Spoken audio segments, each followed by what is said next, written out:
근데 지금 지역화폐가 문제가 뭐냐면 지금 243개 중에서 204개 기초지자체가 발행을 해요. 근데 이게 좀 비용이 많이 들거든요.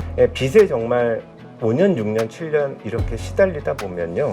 사람 머리에 되게 나쁜 생각이 많이 듭니다. 이게 10만 명으로 가게 되면 사회 전체가 되게 불안해져요.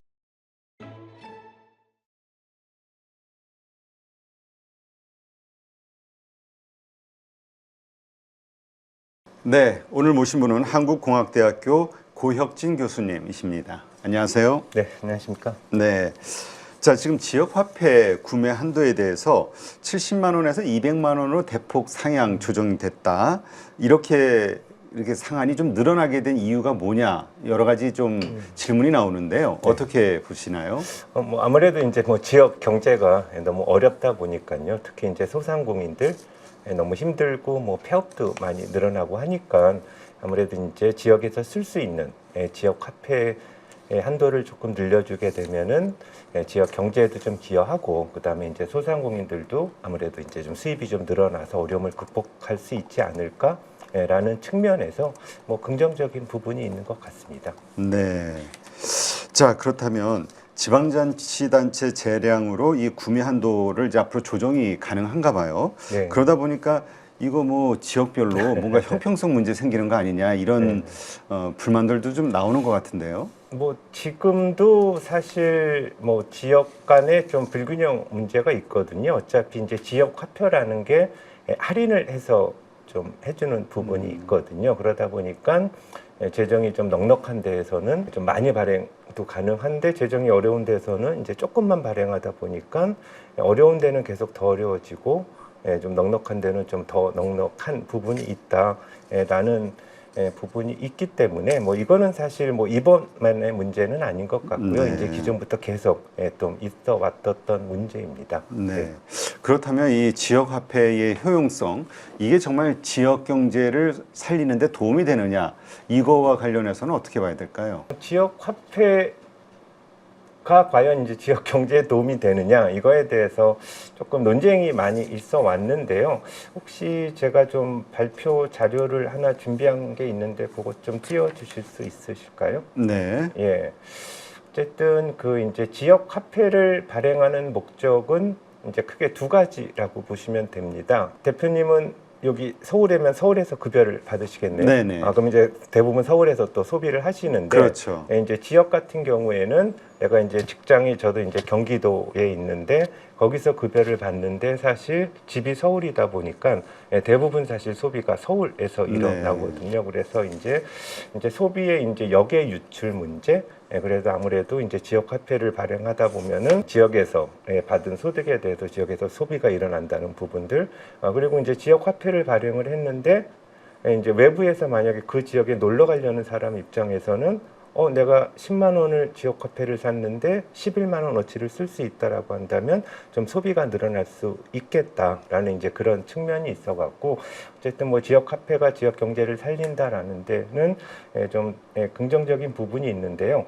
근데 좀 논쟁은 보고서마다 좀 다르게 나오는 것 같아요. 그러니까 네. 대부분의 이제 그 연구들을 보면은 어쨌든 지역 화폐가 지역 경제에 미치는 효과가 좀 긍정적이다라는 부분들을 대부분 제시하고 있는데 한때 논쟁이 됐던 게 그 맨 밑에 있는 조세재정연구원에서 지역 화폐 도입이 지역 경제에 미친 영향, 요 보고서가 별로 긍정적인 영향이 없다라고 이제 요 보고서가 나옴으로 인해 갖고 아마 그때 이제 현 대통령께서 경기도 도지사를 하셨을 때 이런 부분이 있어서 많은 논쟁이 있었는데 아마 지금 현 대통령님이 이렇게 성남에서 시장을 하실 때 그때 이제 청년 배당을 지역 화폐로 이렇게 발행을 해갖고 나름대로 이제 지역 경제에 큰 효과를 봤던 부분이 있었고 경기도에 있으면서도 이런 부분들을 통해서 좀 큰 효과를 봤다라고 느꼈기 때문에 아마 이제 확신이 있으신 것 같아요. 근데 어쨌든 대부분의 보고서에서는 긍정적인 영향이 있다라는 게 좀 일관적인 내용인 것 같습니다. 네. 자, 그렇다면 그 200만 원 한도, 간편 결제 한도, 네. 이것을 고려한 결정이라고 이제 정부에서 발표를 했는데요. 네네네. 디지털 결제 확대 그다음에 지역 화폐 이 서로 이 궁합이라고 할까요? 이게 잘 맞는 거라고 봐야 되는 건가요? 잘 맞지 않나요? 예, 그러니까 이제 한도가 이제 200만 원 정도니까 그 정도에서는 지역 화폐로 200만 원 한도를 주면 좀 지역에서 쓸 수 있지 않을까. 굳이 이제 디지털 한도 금액을 전체를 상향하지 않아도 예, 그런 부분이 있는 것 같습니다. 네. 자, 근데 아무래도 좀 비판하는 쪽에서는 이게 이제 특정 운영업체 혹은 플랫폼 업체들 이쪽에다가 이제 혜택을 몰아주는 거 아니냐. 그래서 좀 특정한 기업들이 수수료라든가 운영 이익을 얻는 뭔가 좀 특혜를 주는 거 아니냐 이런 비판도 있거든요. 어떻게 봐야 됩니까? 그거는 그렇지 않은 게요. 예, 지금도 어쨌든 이게 이제 전자화폐로 해서 디지털로 쓰이기 위해서는 사실 플랫폼이 필요한 부분이고요. 어쨌든 이거 자체 개발하는 것보다는 뭐 기존에 있는 플랫폼들을 활용해서 하는 게 더 바람직하고요. 뭐 기존 신용카드 수수료나 이런 것보다 지역 화폐 같은 경우는 훨씬 쌉니다. 네. 그렇기 때문에 어쨌든 써야 된다라고 한다면 써야 되는 부분이고 단지 이제 수수료나 이런 부분들을 정부 국고가 들어가니까 조금 좀 낮추게 한다는 뭐 그런 방식으로 한다라고 한다면 뭐 좀 큰 문제는 없을 것 같습니다. 네. 자, 이게 혹시나 돈의 화폐 속도를 빠르게 해서 인플레이션을 일으키진 않을까 걱정하는 분들도 있는데요. 뭐 그렇게 되면 좋겠죠. 오히려 지금 이게 경기 부양, 인플레이션이 일어난다는 것은 경기가 조금 살아나는데 오히려 도움이 된다. 그건 맞습니다. 이게 과연 근데 정말 이런 게 지역 화폐가 인플레이션을 일으키는 우려가 나올 정도가 된다면 정말 이 정책은 성공한 정책으로 보셔도 될 것 같습니다. 오히려 그 인플레이션에 대한 우려보다는 경기 부양에 대한 기대가 더 크다. 이렇게 보시는 거군요. 네. 자, 이게 만약에 경기 부양을 위해서 하는 거라면 뭐 지역 화폐 외에 또 직접 현금을 주는 이런 지원 이런 거하고 비교를 했을 때 효율성 이거를 비교했을 때는 어떻습니까? 제가 만약에 어려운 상황에서 현금을 받았어요. 그러면 저는 이자를 갚을 것 같거든요. 이자를 갚거나 아니면 제가 조금 여유가 있다라고 한다면 평소에 뭐 서울의 맛집에 가서 이제 그런 부분들을 사용을 하겠죠. 그런 측면에서 봤을 때 어쨌든 지역 화폐는 지역의 특정 장소에서만 사용이 돼야 되는 부분이기 때문에 지역 경제 살리는 측면에서는 현금 주는 것보다는 훨씬 더 효용이 있다라고 생각하시는 게 맞을 겁니다. 그렇다면 지금 이 지역 화폐 이것은 그 지역의 어떤 경기를 살리는 데 있어서 가장 좀 현재까지는 가장 좀 효율적이다 이렇게 보시는 거군요. 그냥 돈을 그냥 주는 것보다도 오히려 이게 소비를 빠르게 돌리는 역할을 할 것이다. 뭐 긍정적인 부분이 좀 많이 있는 걸로 어쨌든 나와 있고요. 그다음에 특히 이제 지금 경제 성장률이 워낙 지금 낮은 상황이잖아요. 그런 상황에서는 아까 말씀드린 것처럼 좀 빠르게 좀 돈이 흘러서 지역 경제 소비 창출을 위해서 이렇게 좀 활용이 되면 좋겠다라는 부분이 있고요. 해외 사례 보시면은 뭐 시간이 없어서 자세하게 소개는 못 드리지만 뭐 킴카오 화폐라는 또 성공 사례가 있거든요. 여기에서는 시간이 지나게 되면 예를 들면 10,000원짜리가 9,000원 되고 8,000원 되고 낮아져요. 결국 이제 그 말은 뭐냐면은 지역 화폐를 받으면 빠른 시간 안에 소비를 해야 된다는 부분이죠. 그래서 뭐 단순하게 지역 화폐를 이렇게 좀 뿌리기보다는 현재 지금 내수가 워낙 안 좋으니까 좀 이런 부분들을 활성화시키기 위해서는 뭐 이런 사례를 좀 참조하는 게 좀 필요할 것 같다라는 생각이 듭니다. 네, 그렇군요. 지금 이재명 정부 들어와서 지금 뭐 빚 탕감해주는 뭐 정책들 소상공인이라든가 뭐 서민에 대한 지금 그 뭐라 그럴까요? 경제 상황이 너무나 안 좋다. 많은 분들이 공감은 하지만 그래도 이 빚 탕감해주는 것이 과연 잘하는 것이냐에 대해서 갑론을박이 좀 있거든요. 이거와 관련된 정책 이 대상이 누군지 어떤 기준으로 이렇게 그 빚탕감이 되는 것인지 좀 설명 좀 해주시죠. 뭐 이렇게 자료 잠깐 보시면은요. 일단 지원 대상을 보시면 좀 중위소득 60% 이하 가구이고요.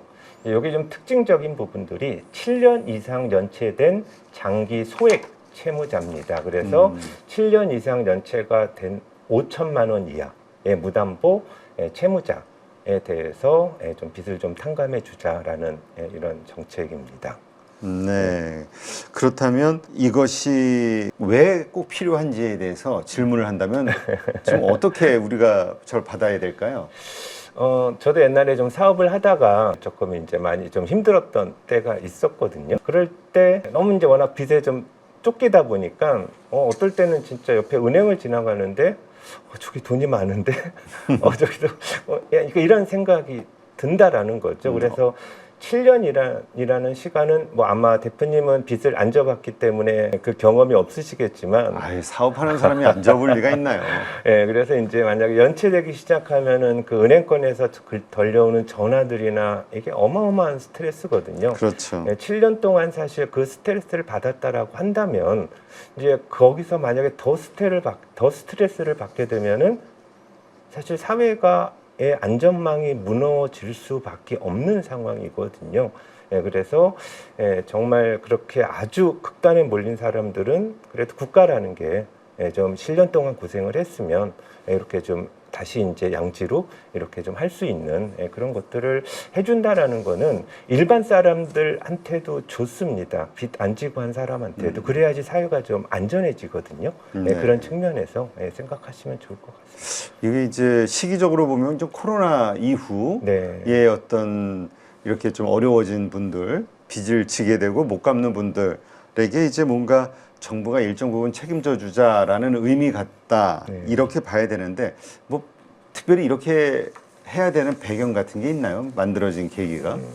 그러니까 이 어려움을 소상공인들이 뭐 소상공뿐만이 아니라 이제 뭐 사업을 했거나 등등등 이 어려움을 이제 보는 시각에 대한 문제인 것 같아요. 만약에 뭐 산불이 나거나 뭐 홍수가 나거나 재해가 나면은 사실 정부가 많은 그냥 지원을 다 해주잖아요. 특별 재난 지역 뭐 맞습니다. 이래서. 네네네. 그러면 이제 코로나19를 만약에 그런 재난의 성격으로 본다라고 한다면 그로 인해서 발생하는 피해는 정부가 일정 부분 부담을 해야 되지 않느냐라는 이제 그런 관점에서 이제 접근을 하는 것 같습니다. 현재 정부는.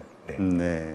근데 사실 우리 그 제도에 뭐 여러 가지가 있잖아요. 국민행복기금, 그다음에 새출발기금 이런 채무 조정 프로그램들이 있는데 이게 새로 이렇게 만드는 것과 기존의 것과 무슨 차이가 있나요? 기존의 거는 기존의 거대로 가는 부분이고요. 아까도 좀 전에도 말씀드렸지만 아마 이게 뭐 배드뱅크라고 이렇게 언론에 조금 나오는 부분이 있더라고요. 근데 이번에 이제 그 빚탕감 정책의 핵심은 뭐냐면 금액이 너무 크지는 않는 5천만 원 미만 이제 채권을 갖고 있는 사람에서 이제 7년 이상의 연체를 경험한 사람들에 대한 가능하면 빚을 완전히 탕감을 해주자. 이제 그런 부분에서 기존의 이제 새출발기금이라든가 국민행복기금하고는 조금 차이가 난다고 보시면 될 것 같습니다. 네, 그렇군요. 자, 이번엔 그 채권을 이제 어쨌건 받아서 소각해주겠다, 탕감해주겠다. 이게 법적인 재정적 근거가 있습니까? 기존에 뭐 국민행복기금, 뭐 배드뱅크, 그다음에 이제 그 이전에 사실 뭐 신용회복지원제도라든가 이런 데서 다 해왔던 부분이고요. 캠코라는 데서 채권을 매입해서 이렇게 좀 소각하는 형태로 가면은 뭐 법이나 이런 거는 전혀 문제 없습니다. 캠코가 과거 그 IMF 이후에 많이 기업들의 자산을 이렇게 헐값에 사고 그다음에 기업 부채 이때 많이 들었던 건데 이제 이게 좀 개인 부채에도 이게 맞습니다. 적용이 되는 거군요. 네. 자, 근데 어려운 환경 하에서도 빚을 갚느라 허덕거리면서 살았던 분들은 또 이게 너무 상대적 박탈감을 얻는 거 아니냐. 나는 쇠 빠지게 다 갚았는데 내가 억울하다. 나도 좀 돌려달라. 이러는 분들도 있을 것 같아요. 그러니까 뭐 그런 분들을 대상으로도 이제 정부의 정책이 이루어져야 될 부분인 것 같고요. 어려운 가운데서 정말 성실하게 빚을 갚아왔던 분들. 그런 분들이 힘들다라고 한다면 어떤 빚도 약간 조금 이자도 좀 줄여주고 그런 정책도 이제 병행이 돼야 되는 부분인데 이제 조금 다른 관점에서 보시면 좋을 것 같아요. 근데 사실 빚 없이 사시는 분들의 입장에서는 사실 이분들의 주장도 사실 논리가 좀 안 맞는 부분이고요. 그런 관점에서 봤을 때 정말 이제 7년 동안 연체를 한 이분들은 희망이 없거든요. 이분들을 어떻게든 좀 다시 재기할 수 있는 기회를 제공한다. 그게 사실 나한테도 좋고 내 가족과 우리 전체 사회에도 좋기 때문에 그런 관점에서 이렇게 좀 이해를 해주시면 좋을 것 같고, 뭐 도덕적 해이나 뭐 이런 부분들, 역선택 문제들이 얘기가 많이 있지만 그 제 박사학위 논문이 신용카드 시장에 존재하는 도덕적 해이와 역선택의 문제였습니다. 그래서 신용카드 데이터를 진짜 몇백만 데이터를 갖고 제가 분석을 해봤더니 물론 일부 그런 우려는 존재합니다. 하지만 평균적으로 봤을 때 이런 도덕적 해이는 나타나지 않는다라는 게 좀 논문을 썼고요. 이제 그 보고 다연구 논문도 발표가 됐기 때문에 그런 우려는 크게 안 하셔도 될 것 같습니다. 네.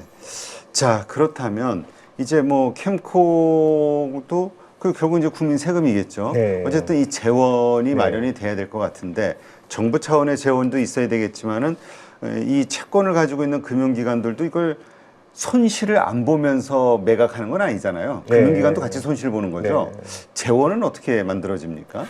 지금 이렇게 보도 자료를 보니까요, 정부에서 한 4천억, 그 다음에 이제 금융기관에서 한 4천억 이렇게 좀 출연해서 기금을 만들어서 이제 부실 채권을 매입하는 형태로 이제 진행이 되는 것 같은데, 뭐 금융기관 입장에서는 우리 그렇지 않아도 뭐 사회 책임 기금 이런 거 많이 내고 있는데 뭐 또 부담하냐고 이제 좀 앓는 소리를 하긴 하지만 어쨌든 갖고 있어봐야 부실 채권이거든요.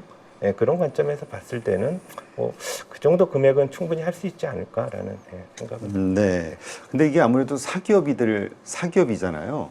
그러니까 이게 정부에서 이런 대책을 세운다 해도 그냥 따라가면, 예를 들어서 기업의 경영자로서 왜 회사에 손실을 끼치는 행위를 해? 배임 논란이 있을 수도 있을 것 같거든요. 막 이번에 또 상법 개정. 네, 상법 개정도 돼가지고. 네, 그럴 수도 있겠네요. 근데 이제 따져봐야 될 것 같아요. 이제 어차피 아니면 그 금융권들이 그 부실 채권을 갖고 있거든요. 어차피 그거 이제 털어야 되니까. 털어야 될 때 사실 10%, 5%로 털거든요. 그 대부분 이제 상각 처리를 한 부분이라 그런 부분들을 한번 고려를 한다면 저는 뭐 한번 따져봐야 되겠지만 큰 뭐 손해는 아닌 것 같은데 또 상법 개정이 있으니까 이것도 좀 그런 부분은 고려를 해야 될 것 같습니다. 네. 지금 정부에서 최대 20년 장기 분할 상환 제도를 준비했다 이런 얘기가 있는데, 이게 구체적으로 어떤 정부가 얼마를 탕감해주고 얼마 나머지는 또 어떻게 뭔가 갚아나가게 할 것인지 구체적인 이 플랜이 다 나와 있는 건가요? 아직 뭐 100% 다 나온 것 같지는 않고요. 이제 원칙적으로는 소액의 경우에는 전액 탕감인 부분이고요. 남은 빚도 여건에 맞춰서 조금 장기적으로 이렇게 좀 상환을 해주자. 20년까지는 아닌 것 같고 한 10년 정도? 10년? 네, 10년 정도고 결국엔 좀 이자 부담만 줄여준다라고 한다면 뭐그 정도 시간이면은 사실 자기가 노력해서 충분히 남은 부분도 갚을 수 있을 것 같습니다. 네. 자, 지금 소상공인들, 자영업자의 그 심각성, 뭐 워낙 뉴스에서 많이 다뤄가지고 다들 아마 아실 텐데, 이번 조치가 실질적인 도움이 될까요? 그러니까 이번 조치는 사실 그 사회 안전망 측면에서 좀 국가가 해야 될 역할을 한다라는 부분으로 좀 봐주시면 좋을 것 같고요. 사실 자영업자 재기를 위한 정책들은 사실 이미 중기부 쪽에서 이제 소상공인진흥공단을 통해서 좀 많이 하고 있습니다. 그래서 재기에 대한 부분은 사실 이미 정책이나 사업들이 좀 많이 있다라고 보시면 될 것 같고요. 어쨌든 지금 이제 빚진 사람들이 이 신용 불량자에서 벗어나지 못하면 아이고에 참여를 못하니까 이 사람들한테 조금 이제 개선할 기회를 이렇게 좀 주자라는 부분인 것 같습니다. 네. 자, 부작용도 좀 있을 것 같은데요. 예상되는 부작용 같은 게 있나요? 아무래도 이제 뭐 계속 언론에서 얘기하는 이렇게 갖고 내가 버티기만 하면은 또 이제 갚아주니까. 또 갚아주니까. 도덕적 해이. 이제 옛날에도 사실 그랬어요. 매번 정부에서 이런 빚탕감 정책을 할 때마다 정말 이번이 마지막이다. 정말 이번이 마지막이다. 하지만 또 할 수밖에 없는 부분인 것 같습니다. 그런데 결국에는 이런 부분들이 뭐 여기 보면 알겠지만 자영업자 비중을 보면 우리나라가 이제 25% 정도 수준이잖아요. 네. 그러니까 더 높은 나라들 보면 좀 못 사는 나라들이에요. 그런 거 봤을 때 결국에는 준비되지 않은 창업을 이 너무 많다라는 게 좀 문제고, 그런 관점에서 봤을 때는 결국 이제 수요와 공급 이 부분을 조금 잘 조절을 해서 하는 게 근본적인 대안일 것 같습니다. 네. 네, 그렇군요. 자, 지금 많은 분들, 반대하는 분들의 논리를 보면은 이게 이제 우리는 어쨌든 이렇게 하는데 이 모든 책임은, 갚는 책임은 다 우리 후대 세대들이 책임지는 거 아니냐. 네. 이런 말들을 많이 한단 말이에요. 왜냐하면 네. 국가 부채가 지금 50% 가까이 됐잖아요. 네. 이게 심각하다. 앞으로 계속 이렇게 해서 부채가 늘어나면, 이런 주장하시는 분들께 어떻게 이러한 조치가 필요하다라는 당위성을 설명할 수 있을까요? 그러니까 이제 사실 요거 정책하고, 그러니까 이제 아무래도 이제 민주당 쪽 정부 같은 경우에는 이제 사실 좀 지출을 늘리잖아요. 네. 그러면 그 이제 미래 세대 쓸 몫을 저희들이 좀 땡겨 쓰는 부분이 있다라는 좀 비판이 있지만, 근데 이 부분은 조금 그런 거랑은 조금 결이 다르다라고 보시면 될 것 같아요. 아까도 말씀드렸지만 빚에 정말 5년, 6년, 7년 이렇게 시달리다 보면요, 사람 머리에 되게 나쁜 생각이 많이 듭니다. 그런 사람들이 뭐 100명, 200명이 아니거든요. 10,000명, 20,000명, 30,000명, 이게 10만 명으로 가게 되면 사회 전체가 되게 불안해져요. 네. 그런 측면에서 사실 이 비탄감 정책은 조금 봐주시는 게 좋을 것 같다라는 생각이 들고요. 사실 뭐 우리나라 뭐 국가 재정이 1년에 얼마 하나요? 한 600조, 700조 정도 하지 않나요? 뭐 그 정도 상황에서 사실 이 정도 금액은 사회 안정망 측면에서 저는 뭐 조금 더 과감하게 해줘도 좀 되지 않을까라고 그런 생각을 합니다. 네. 어쨌든 지금 우리 잠재 성장률이 떨어졌다. 그 다음에 경기 성장, 경제 성장률, 이런 것들이 실질적으로 마이너스로 가는 거 아니냐, 뭐 여러 가지 걱정들이 있잖아요. 네. 이러한 것들이 그 지역 화폐라든가 아니면은 비슷한 이러한 제도들, 뭐 비탄감, 그 취약계층에 대한 이런 것들이 실질적으로 큰 영향을 미칠 거라고 보시나요? 말씀드렸지만 이제 비탄감은 사실 사회 안정망 측면으로 보시면 될 것 같고요. 이제 지역 화폐는 당장 좀 급한 불을 끄는 데는 뭐 효과가 있을 것 같다라는 생각이 듭니다. 근데 조금 이제 저는 이제 좀 기간을 조금 둬서, 워낙 지금 시급하니까 네. 좀 해서 뭐 3개월, 6개월 안에 이제 이런 받는 지역 화폐들이 동네 가도 좀 맛있는 것도 먹고 이렇게 좀 하게 되면 그분들도 이제 다시 또 소비로 이어지잖아요. 그래서 어쨌든 좀 필요한 부분일 것 같기는 한데, 근데 지금 지역 화폐가 문제가 뭐냐면 지금 243개 중에서 204개 기초지자체가 발행을 해요. 네. 근데 이게 좀 비용이 많이 들거든요. 그러게요. 이게 너무 찢어져 있는 것 같은데요. 그러니까요. 이게 뭐 물론 이제 젊은 분들은 다 디지털로 쓰는데, 하지만 노인들도 계시거든요. 그렇죠. 그분들을 위해서 또 종이로도 발행을 해야 돼요. 그렇게 하다 보면은 또 이렇게 노인들이 가서 받을 수 있는 창구 찢어지면은 또, 그러니까 이런 것들이 되게 비용이 많이 발생을 하거든요.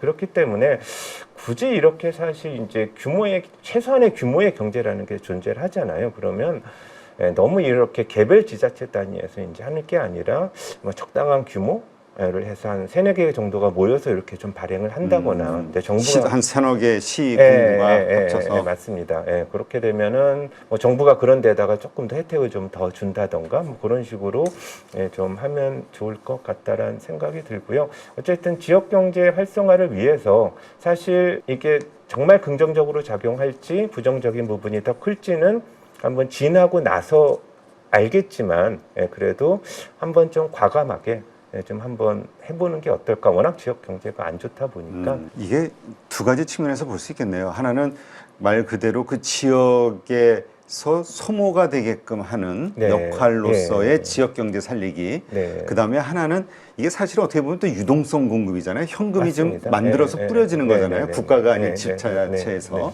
이것으로 인한 유동성 공급에 의한 그 소위 인플레이션 효과, 그러니까 경기 부양 효과, 요 두 가지를 지금 노리는 것이다. 이런 걸 봐야 되는군요. 그 지자체들마다의 이런 것들이 또 모이다 보면 이제 우리 저 한국 전체로 파산이 될 수 있는 거고. 아무래도 이제 뭐 지역 소멸은 좀 심각하거든요. 뭐 이렇게라도 좀 해서 좀 지역에 좀 그나마 조금 최소한의 생활을 할 수 있는 그런 여건을 마련하자, 뭐 이런 측면에서 봐주신다라고 하면 좋을 것 같습니다. 보통 이 지역 화폐가 할인이 되나요? 제가 100만 원어치 지역 화폐를 구매를 한다 네. 했을 때 100만 원 주고 100만 원 사는 건가요? 110만 원. 그렇죠. 예, 10만 원 더 주는 거죠. 어떤 데는 또 이제 인구 소멸 지역 같은 경우는 이제 115만 원.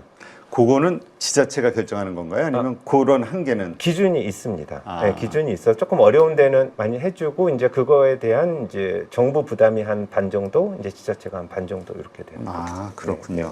그러니까 그것도 잘 활용하면은 내가 10% 정도 내가 한 달에 생활비를 한 50만 원, 100만 원 쓰는 사람이다. 네. 그러면 가외 소득으로 또 한 10만 원, 15만 원이 더 생길 수도 있는. 그렇죠. 예. 그것이 다시 또 소비로 돌아간다면 네. 그만큼 네. 경제에 도움이 될 수 있다. 혹시 이 대표님 논리로. 휴가 어디로 가실 생각이세요? 글쎄요, 아직 아니, 지방으로 가시게 되면은 네. 거기서 대충 쓸 돈이 있으시잖아요. 한 네. 100만 원 정도 쓰겠다라고 한다면 거기서 상품권 사시면은 한 110만 원 받으실 거예요. 그러면 뭐 10만 원 더 100만 원 내고 110만 원 거기서 쓸 수 있는 그 거죠. 소비할 수 있는 곳이 한정이 돼 있나요? 아니면 뭐 브랜드가 됐든 뭐가 됐든 다 사용이 가능한 건가요? 한정은 돼 있습니다. 이게 뭐 매출액 기준으로 지금 한 30억 정도 넘는 데는 안 된다라는 뭐 이런 규정들이 있어 좀 제한은 있지만 그러니까 오히려 진짜 네, 소상공인들 맞습니다. 쪽으로. 알겠습니다. 네, 하여튼 이런 것들이 소상공인들 워낙 뭐 구조적인 문제이긴 합니다만 너무 경쟁이 치열하고 네. 승산이 없는데 너무 많이 오픈을 네. 해가지고 네. 서로 제살깎기 하고 있는 구조적 문제는 있습니다만 어쨌든 그분들에게 어쨌건 온기가 좀 돌아갈 수 있게 네. 해주는 정책이다 이렇게 보면 되겠군요. 네, 알겠습니다. 자, 오늘 지역화폐 그리고 채무탕감 이 부분이 우리 경제에 어떤 역할을 미치게 될지 그리고 혜택을 받게 되는 분들을 통해서 한국 경제에 또 어떠한 영향을 미치게 될지 한번 살펴보는 시간 가져봤고요. 이제까지 고혁진 교수님 함께했습니다. 좋은 인사이트 고맙습니다. 네, 감사합니다.